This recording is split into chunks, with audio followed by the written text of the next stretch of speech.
എന്നുള്ളതിന്റെ സൂചനയാണ് ഞാൻ പറഞ്ഞു വരുന്നത്. നമുക്ക് അല്ലാഹു റബ്ബുൽ ഇസ്സത്ത് ഒരൊറ്റ ജീവജാലങ്ങൾക്കും ഭൂമിയിൽ വായുവില്ലാതെ ശ്വസിക്കാൻ കഴിയില്ല. വായുവിനെ അല്ലാഹു തആല സ്വതന്ത്രമായി അഴിച്ചുവിട്ടിരിക്കുന്ന ഈ വായുവിനെ അല്ലാഹു റബ്ബുൽ ഇസ്സത്ത് ഒരു നിമിഷമങ്ങ് പിടിച്ചു കെട്ടിയാൽ പിന്നെ ലോകത്തൊരൊറ്റ ജീവജാലങ്ങളും ജീവനോടെ ബാക്കിയാവില്ല. ഈ ഇങ്ങനെ ബന്ധമാരതിനെ പോലെ നമുക്കിങ്ങനെ നമ്മെ തഴുകി തലോടി ഒഴുകി പോകുന്ന ഈ കാറ്റ് അല്ലാഹു റബ്ബുൽ ഇസ്സത്ത് അതിന്റെ ശക്തിയൊന്ന് കൂട്ടിയാൽ ഈ ലോകത്തുള്ള അമ്പരചുംബികൾ ഓരോന്നും തകർന്നു വീടില്ലേ? ഓരോന്നും തകർന്നു വീടില്ലേ? അല്ലാഹു റബ്ബുൽ ഇസ്സത്ത് നമുക്ക് അനുഗ്രഹമായി തന്നതിനെ തന്നെ നമുക്ക് ഇടങ്ങേറായി അല്ലാഹു തആല തരില്ലേ?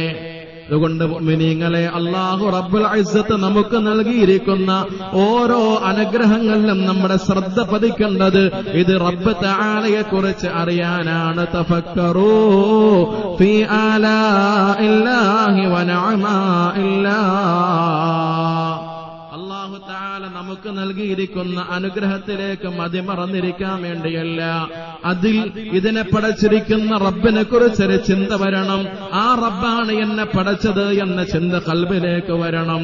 നമുക്ക് അല്ലാഹു തആല അനുഗ്രഹമായി തന്നിരിക്കുന്ന വെള്ളത്തിനെ തന്നെ നമുക്കെതിരെ പ്രയോഗിക്കാൻ കഴിവുള്ളവനാണ് റബ്ബ് എന്ന ചിന്ത ഖൽബിൽ വരണം.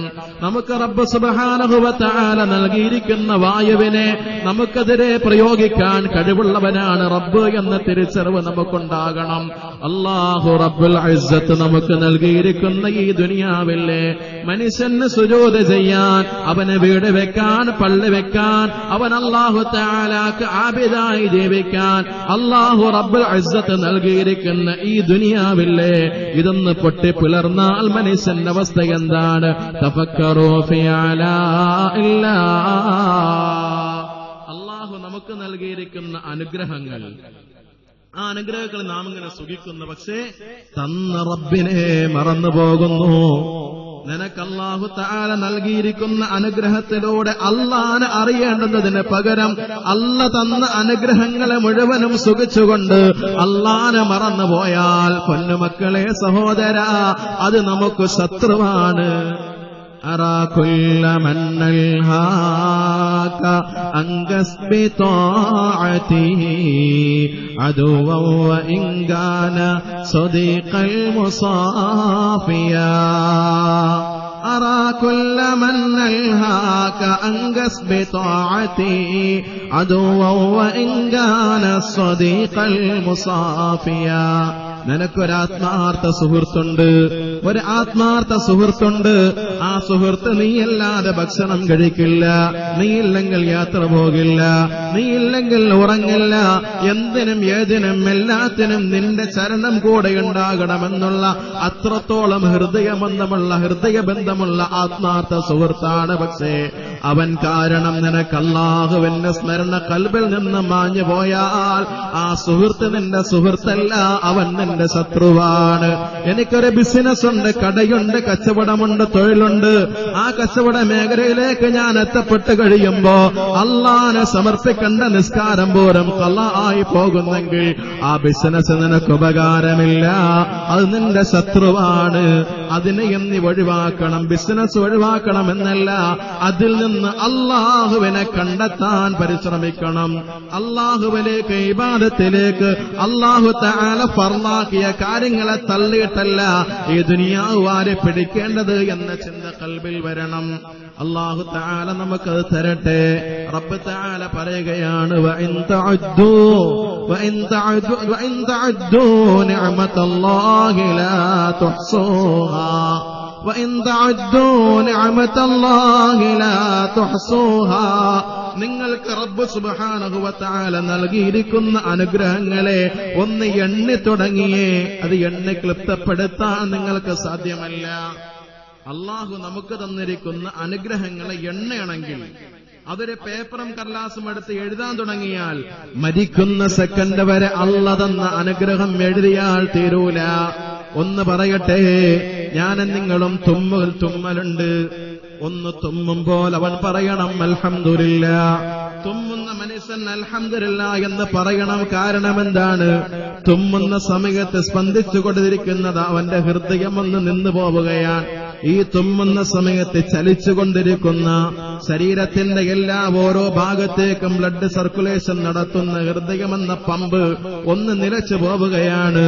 തുമ്മിക്കഴിയുമ്പോ വീണ്ടും അത് റീസ്റ്റാർട്ട് ആവുകയാണ്, ചലിക്കുകയാണ്. മരണത്തിൽ നിന്ന് ഹൃദയത്തിന്റെ ആ ഒരു നിശ്ചലാവസ്ഥയിൽ നിന്ന് വീണ്ടും ചലിപ്പിക്കാൻ അവസരം തന്ന അല്ലാഹ്, നിന്നെ ഞാൻ ഇതാ സ്തുതിക്കുന്നു എന്ന് നമ്മൾ പറയുമ്പോ ശംസുൽ ആരിഫീൻ തുടങ്ങിയുള്ള കിതാബുകൾ പറയുന്നതറിയുമോ? വസാകീറുഹാ യഹ്താജു ശുക്റൻ ലിശുക്രിഹാ കദാലിക ശുക്റു ശുക്രി യഹ്താജു യശ്കുറു وشاكرها يحتاج شكرا لشكرها كذلك شكر شكر يحتاج يشكر. ഒന്ന് തുമ്മിയ മനുഷ്യ, തുമ്മിക്കഴിഞ്ഞപ്പോൾ അൽഹംദുലില്ലാ എന്ന് പറഞ്ഞില്ലേ? തുമ്മിയപ്പോഴുണ്ടാകുന്നൊരു പ്രയാസത്തെ അല്ലാഹു തആല മാറ്റി തന്നതിന് അൽഹംദുലില്ലാ എന്ന് നീ പറഞ്ഞെങ്കിൽ, അൽഹംദുലില്ലാ എന്ന് പറയാൻ നിന്റെ നാവിനെ ചലിപ്പിക്കാനുള്ള ഖുദ്റത്ത് തന്നതാരാ? അല്ലാഹുവല്ലേ. അൽഹംദുലില്ലാ എന്ന് പറഞ്ഞതിന് പിന്നെയും നീ അൽഹംദുലില്ലാ പറയണ്ടേ? അപ്പോഴും അൽഹംദുലില്ലാ പറഞ്ഞില്ലേ?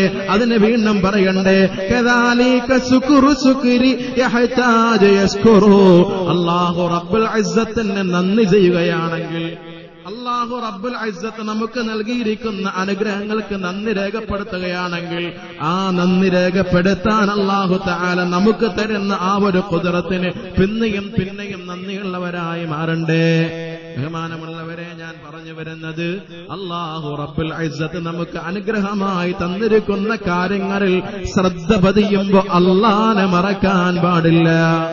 അല്ലാഹു റബ്ബുൽ ഇസ്സത്ത് നമുക്ക് സന്തോഷമാണ്. നമുക്ക് അല്ലാഹു തആല മക്കളെ തന്നത്. ആ മക്കളെ കളിപ്പിച്ചുകൊണ്ടിരിക്കുമ്പോ നിസ്കാരത്തിന് സമയമായി നിസ്കരിക്കാൻ കഴിയുന്നില്ല എങ്കിൽ ആ മക്കളും നിന്റെ ശത്രുവാണ്. ഈ പറയുന്ന പദങ്ങൾ ചിന്തിക്കണം, വാക്കുകളിലേക്ക് മാത്രം ചിന്തിക്കരുത്. മക്കളെ ശത്രുവാണെന്ന് കേൾക്കുമ്പോഴേക്കും മക്കൾ ശത്രുവാണ് എന്ന് പറഞ്ഞു കളഞ്ഞല്ലോ എന്ന് ചിന്തിക്കരുത്. അല്ലാഹു നമുക്ക് നൽകിയിരിക്കുന്ന ഈ മക്കള് കാരണമായിട്ട് അല്ലാഹുവിന്റെ ശ്രദ്ധ എന്നിൽ നിന്ന് നഷ്ടപ്പെട്ടു പോയി കഴിഞ്ഞാൽ, അതിലൂടെ അല്ലാഹുവിന് കൊടുക്കേണ്ടുന്ന സമർപ്പണം നഷ്ടപ്പെട്ടു പോയി കഴിഞ്ഞാൽ, ഈ മക്കൾ എന്ന അനുഗ്രഹം അല്ലാഹുവിന്റെ മുന്നിൽ നമുക്ക് പ്രതികൂലമായി കടന്നു വരും. അത് നിന്റെ ശത്രുവാണ്. നിന്റെ പ്രിയപ്പെട്ട ഭാര്യ, നിന്റെ താങ്ങാണ്, തണലാണ്. ആ ഭാര്യ കാരണമായിട്ട് നിസ്കാരം മുടങ്ങിയാൽ, ഞാൻ നിസ്കാരം മാത്രം പറഞ്ഞ നിസ്കാരത്തിന്റെ വിഷയം മാത്രമല്ല, നിസ്കാരം പോലെയുള്ള അമലുകൾ മുടങ്ങിക്കഴിഞ്ഞാൽ അതിന് കാരണക്കാരി നിന്റെ ഭാര്യയാണോ? ഭാര്യ നിന്റെ ശത്രുവാണ്. നിസ്കരിക്കാൻ ഒരുങ്ങുന്ന ഭാര്യയെ തന്റെ കിടപ്പറയിലേക്ക് വിളിച്ചു വരുത്തിയിട്ട് ഭർത്താവ് ഹലാലായ മാർഗത്തിലൂടെ അല്ലാഹുവിന്റെ സുഖമെടുക്കാൻ തീരുമാനിച്ചാൽ ഭർത്താവിന്റെ വിളിക്കുത്തരം ചെയ്യൽ നിർബന്ധമാണ് ഭാര്യയ്ക്ക്. അങ്ങനെ ഭാര്യയെ തന്റെ കിടപ്പറയിലേക്ക് വിളിച്ചു വരുത്തി ഭാര്യയുടെ നിസ്കാരം മുടങ്ങിയാൽ ആ ഭർത്താവ് നിന്റെ ശത്രുവാണ് പെണ്ണേ. ആ ഭർത്താവ് നിന്റെ ശത്രുവാണ്. കാരണം അല്ലാഹു നമുക്ക് നൽകിയിരിക്കുന്ന ഒരൊറ്റ അനുഗ്രഹത്തിലും മതിമറന്നുകൊണ്ട് അല്ലാഹനെ മറക്കാൻ പാടില്ല. അതുകൊണ്ടല്ലേ സയ്യിദിനാ റസൂലുള്ളാഹി സ്വല്ലല്ലാഹു അലൈഹി വസല്ലമ തങ്ങളാരാണ്? മുത്തുനബി സ്വല്ലല്ലാഹു അലൈഹി വസല്ലമ തങ്ങളാരാണ്? അല്ലാഹു തആല എന്താണോ പറയുന്നത് അതല്ലാതെ മറ്റൊന്നുമില്ല. അല്ലാഹു റബ്ബുൽ ഇസ്സത്ത് എന്ത് പറയാനാണോ പറയുന്നത് അത് പറയുന്ന നബിയാണ് മുത്തലി മുഹമ്മദ് മുസ്തഫ.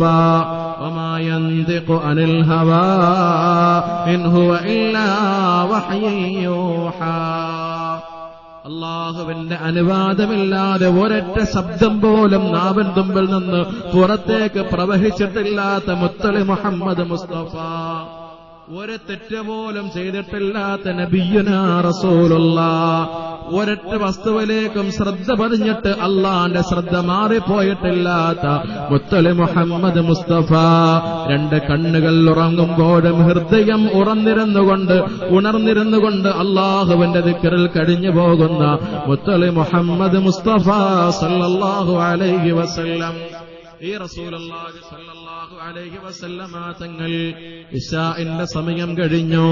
ഏറ്റവും ഇഷ്ടപ്പെട്ട പ്രിയപ്പെട്ട ഭാര്യ ആയിഷ സിദ്ദീഖ റളിയല്ലാഹു തആല അൻഹയുടെ കിടപ്പറയിലേക്ക് കടന്നു ചെന്നു. ആയിഷ ബീവി പറയുകയാണ്, ഹത്താ മസ്സജൽദി വജൽദഹു, അല്ലാഹുവിന്റെ ഹബീബിന്റെ ശരീരത്തിന്റെ സ്പർശനം ഞാൻ അറിഞ്ഞു. അല്ലാഹുവിന്റെ ഹബീബിന്റെ ശരീരത്തിന്റെ സ്പർശനം ഞാൻ അറിയുന്ന രൂപത്തിൽ എന്റെ ഹബീബ് എന്നോട് ചേർന്ന് കിടന്നു സല്ലല്ലാഹു അലൈഹി വസല്ലം. ഈ ഒരൊറ്റ രാത്രിയിലെ മുത്ത് ഹബീബ് സല്ലല്ലാഹു അലൈഹി വസല്ലമ തങ്ങളുടെ ആ ഒരു നിസ്കാരം, ഇതിനെക്കുറിച്ച് ഓർക്കുമ്പോൾ നമ്മളൊക്കെ എവിടെയാണെന്ന് ചിന്തിക്കാൻ വേണ്ടി പറയുകയാണ്. ആയിഷ സിദ്ദീഖ റളിയല്ലാഹു തആല അൻഹു റസൂലുള്ളാഹി സ്വല്ലല്ലാഹു അലൈഹി വസല്ലമ തങ്ങളുടെ ശരീരത്തിന്റെ ചൂടറിയെ അവിടെ കിടക്കുന്ന സമയത്ത് റസൂലുള്ളാഹി തങ്ങൾ ചോദിക്കുന്നു, യാ ആയിഷ, ആയിഷ, ഈ ഒരു ദിവസത്തെ രാത്രി എനിക്ക് വേണ്ടി ഒന്ന് തരുമോ? ആയിഷ, ഈ ഒരു ദിവസത്തെ രാത്രി എന്നെ ഒന്ന് ഒഴിവാക്കി തരുമോ? ആയിഷ. ആയിഷ ബീബി റളിയല്ലാഹു തആല അൻഹ റസൂലുള്ളാഹി തങ്ങളോട് പറഞ്ഞത്, യാ റസൂലല്ലാഹ്, ഇന്നി ഉഹിബ്ബു ഖുർബക വലാകിൻ നുസിറു ഹവാക യാ റസൂലല്ലാഹ്. അല്ലാഹുവിന്റെ ഹബീബേ, അങ്ങ് എപ്പോഴും എന്നോടൊപ്പം കിട്ടുകയില്ല. ഈ കിട്ടുന്ന സമയം അങ്ങയുടെ സാമീപ്യമാണ് എനിക്ക് ഏറ്റവും കൂടുതൽ ഇഷ്ടമെങ്കിലും അല്ലാഹുവിന്റെ ഹബീബേ, അങ്ങയുടെ ആഗ്രഹത്തിന് എതിരെ നിൽക്കാൻ ആയിഷ തയ്യാറല്ല സല്ലല്ലാഹു അലൈഹി വസല്ലമ തങ്ങൾ ആയിഷ ബീവി എന്ന ഭാര്യയുടെ അനുവാദവും വാങ്ങിയിട്ട് ആ കിടക്കറയിൽ നിന്ന് എഴുന്നേൽക്കുകയാണ്. പാതിരാത്രിയാൻ എല്ലാ സൃഷ്ടികളും കിടന്നുറങ്ങുന്ന പാതിരാവിന്റെ നിശബ്ദതയിൽ മുത്തലി മുഹമ്മദ് മുസ്തഫ സല്ലല്ലാഹു അലൈഹി വസല്ലമ തങ്ങൾ അവിടെ നിന്ന് എഴുന്നേറ്റുകൊണ്ട് വീടിന്റെ ഒരു മൂലയിലേക്ക് പോയിട്ട് അവിടെ ഉണ്ടായിരുന്ന വെള്ളപാത്രത്തിന്റെ കെട്ടഴിച്ചു. അവിടുന്ന് വുളൂ ചെയ്യുന്നു. അവിടുന്ന് നിസ്കാരപ്പായയിലേക്ക് വരുന്ന നബിയുനാ റസൂലുള്ളാഹ് സല്ലല്ലാഹു അലൈഹി വസല്ലമ തങ്ങൾ നിസ്കാരപ്പായയിലേക്ക് വരുന്നു. ആയിഷ ബീവി നോക്കി നിൽക്കുകയാണ്. സുബ്ഹാനല്ലാഹ്, ഈ പാതിരാത്രിയുടെ നിശബ്ദതയെ ഭേദിച്ചുകൊണ്ട് മുത്തലി മുഹമ്മദ് മുസ്തഫ സല്ലല്ലാഹു അലൈഹി വസല്ലമ തങ്ങൾ ഇപ്പോൾ എന്താണ് ചെയ്യാൻ പോകുന്നത്? റസൂലുള്ളാഹി തങ്ങൾ നിസ്കാരപ്പായയിലേക്ക് വന്നു നിന്നു. അവിടുന്ന് സുജൂദിന്റെ സ്ഥാനത്തേക്ക് നോക്കി രണ്ട് കൈകളും ഉയർത്തി തക്ബീർ ചൊല്ലി കൈകെട്ടി. സുബ്ഹാനല്ലാഹ്, റസൂലുള്ളാഹി തങ്ങൾ നിസ്കാരത്തിലാണ്. എത്ര സമയം ഇങ്ങനെ നിന്നു എന്ന് എനിക്കറിയില്ല. പിന്നെ റുകൂഇലാണ്, അതിന്റെ സമയവും എനിക്ക് പറയാൻ കഴിയില്ല. പിന്നെ സുജൂദിലാണ്. റസൂലുള്ളാഹി സ്വല്ലല്ലാഹു അലൈഹി വസല്ലമ തങ്ങൾ സുജൂദിലേക്ക് പോയി കഴിഞ്ഞു. പിന്നെ അവിടെ കിടന്ന് കരയുകയാണ് സല്ലല്ലാഹു അലൈഹി വസല്ലം. സുജൂദിൽ കിടന്നുകൊണ്ട് കരയുന്ന റസൂലുള്ളാഹി. ആയിഷ ബീവി മനസ്സറിഞ്ഞുകൊണ്ട് നോക്കുകയാണ്. സുബ്ഹാനല്ലാഹ്, എന്തേ അല്ലാഹുവിന്റെ ഹബീബ് ഇങ്ങനെ കരയാനുള്ള കാരണം?